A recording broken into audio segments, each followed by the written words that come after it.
So Eileen will moderate this conversation, and both will be key for. Great. So what I'd love to do is give you just a really quick update on the status of things, because this was made about 2 years ago, and to give you kind of the sunnier side, maybe questionably sunnier side.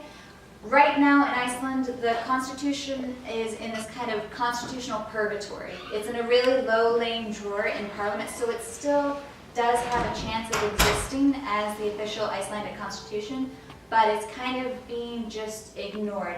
There's one political party in Iceland right now called the Pirate Party. They only have 3 seats in parliament, but they're very pro this constitution. Iceland has another parliamentary election coming up this next year, and this is really important because this gives the Pirate Party a chance to have more seats and to bring this issue to the table officially and to have a proper vote, whichever way it goes. And so we've been working together and trying to create some kind of global awareness for what Iceland did, not just because of, I think, the amazing experiment in democracy that it is, but also to bring this back inwards to Iceland, because if there's strong attention from the international community, there's more attention inside of Iceland. So yeah, I just wanted to kind of lay that groundwork. Do you have more that you'd like to add? No. Okay. If you have any questions, please feel free. Okay, then I do have more time. What he was saying about the Pirate Party is especially interesting now, because the polls show that they have 40% support. And that has never happened before in Iceland, and it's very unusual, of course, in most societies, that you see a new party that is sort of flirting with anarchism and so on, that is actually getting 40% of the votes. And this has been for months, it's only been rising. And then conventional parties that are normally just taking their third each are sort of almost disappearing. And maybe this is a suggestion that the system is changing, or that the people are demanding change from the conventional political party, where they just, you get to vote every 4 years, and then they just sit and wait and see what happens and hope for the best. It makes absolutely no sense in today's society, where people could participate much more in the decision making. And that's what I'm hoping. And also, like Eileen said, they are the only party that has said we want this constitution, the way it was written, to become the constitution of Iceland. The reason for that is that the other parties, like was said in the film, have invested interest. They don't necessarily, all the people are probably nice and they have nice intentions, but the political parties, if they would vote for this constitution, they're basically saying that they're cutting their own power, and they're opening up a direct democracy. They're opening up for much more possibility for the public to participate in decision making. And them being representing the old system where they have the power, they just are not able to let go. That's what I think, So the next year election will be really interesting in knowing if people are seriously rejecting that system. Because I think, obviously capitalism and all that, but also this system of political parties and the way you have it here in the US, where money seriously just manipulates democracy, is not sustainable at all, and it will just lead to the destruction of this whole planet, to be very positive. So I think, Iceland is still this sort of a test sample of a nation. Obviously it's ridiculously tiny, and it feels like, okay, well, you could do it because you're 300,000, but how could we?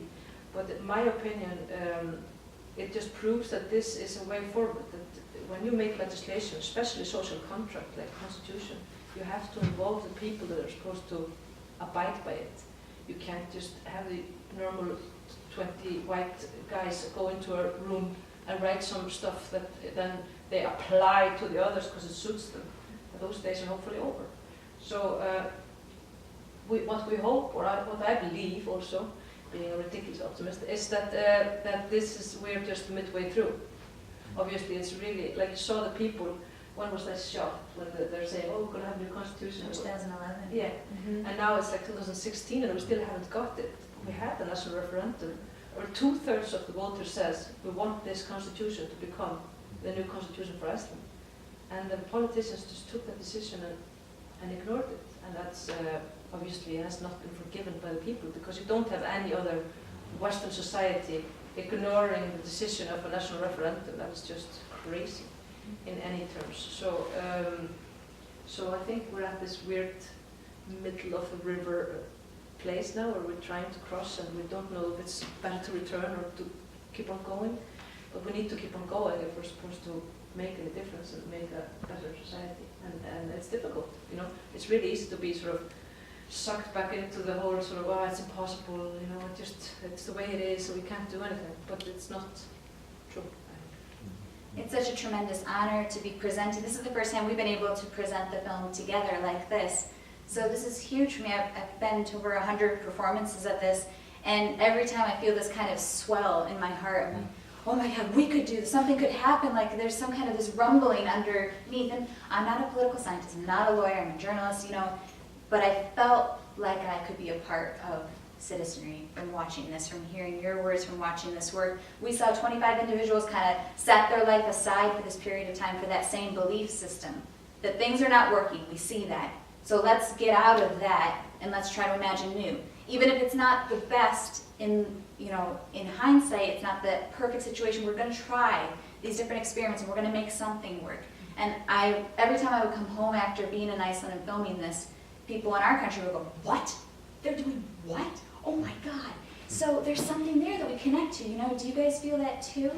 And I think it's so cool that you could right now go on a Twitter, Facebook, or whatever have you, and post something about this, and it would reach people in the council, it would reach people in Iceland, it would reach people in Spain or in Egypt, that there's a way for us to connect right now that's extremely powerful, and we have these amazing tools at our disposal that I've been seeing used over the last year and a half, and seeing that come back in to Iceland. So what we watched, the process is actually coming full circle. Our effect of the process is affecting the process.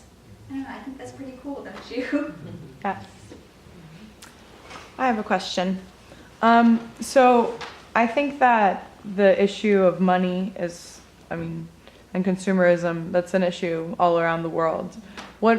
How do you think you can kind of change people's minds about the way that money doesn't actually create happiness? How do you? Well, I suppose people are experiencing that the hard way. Yeah. You know, if you look at the consumption of antidepressants or whatever measurements you can find to figure out how people in wealthy societies actually feel, the picture you get ain't pretty, you know. People, you know, they sort of have all this individual wisdom of how the system is not working, but it's really hard to, as a collective, actually put it into words and also to change it. So I think most people agree, even though they're pro-capitalism, they agree that the system is not fully working as it is. I don't think anybody except the 1% says, oh, it's great that the very few are getting ridiculously rich while the rest of the world is either starving or struggling. You know, you have to be an idiot to say that that's a good system. And also because the system won't maintain itself that way, it's so incredibly unsustainable. So even for the 1%, you know, if there's no more air or no more water, it won't be fun for them. Yeah. So I think sort of this realization is inevitable. But how late we respond to it is the big question, you know. So I think what's happening now, or I'm hoping that there is some sort of a, how do you explain it? There's like some sort of a polarization or something happening, where more and more people are realizing that we can't continue like this. And I feel it everywhere that I go and talk about the film, talk about this process, and in Iceland, people are sort of really feeling it from within, both as individuals, but also somehow like as a group. And that's more interesting, because I think that the humans can take decisions as a group or as individuals. And we're always told that we can just take decisions as individuals, and we have to think about ourselves as individuals. But actually, when we make decisions as a group, they're much better for us as a group, but also for us as individuals. And my feeling is that there's bound to happen some sort of a change in the way we think as a species, if you like, you know? That we think, okay, if we continue this path, our grandchildren are gonna die, you know? If we change, they might not. And I think just because we are the first generation to realize that that's the fact, that wasn't the fact 100 or 50 years ago, we might be the first generation to actually change something, you know? Because this wisdom is affecting something that's really close to us and we care about, and genetically we can't ignore it, because Science will tell you that you try to protect your offsprings. And this path we're taking as a group is just going to lead to their, extinction almost. It can be very dramatic. But and I think that is sort of dawning upon us as a group, and that's really interesting. I think that's going to lead to change. And I do have the feeling that people will accept that life without stuff is not the worst life, and like we did after the crash in Iceland, it was great. All of a sudden people were talking about those big issues that we normally never spend time talking on because we're talking about trivial stuff to do with, brands or whatever. And everywhere you went, like in the bus station, in the cafe, in the funeral, people were like, what do you think about the economic theory about, people you would never expect were really developing this deep sense of analytical thinking towards society. And that just shows that they're capable of it. But then time kicks in and you have to do your job and make ends meet and you sort of lose focus. But certainly after the crash, where there was this silence all of a sudden to think and to rethink, there was an amazing ability of everybody to do it. And we opened everything up, this process. We said everybody can comment on what we're doing. And what happened was we realized that the wisdom of the crowd is great, And normally a large effort goes into trying to shut people down, not to hear the voices of everybody, And that is because of fear. But when we, for example, said, okay, everybody can comment, it sort of emerged that the people were really constructive and nobody who was against it came online and tried to shoot it all down because we were showing them the trust that they could participate. And they repaid the trust by really helping, And I think that's a valuable lesson that could be transformed and transferred to other places. You can seriously trust people and you can trust the fact that the wisdom of the crowd is immense, Yeah. If that answers your question.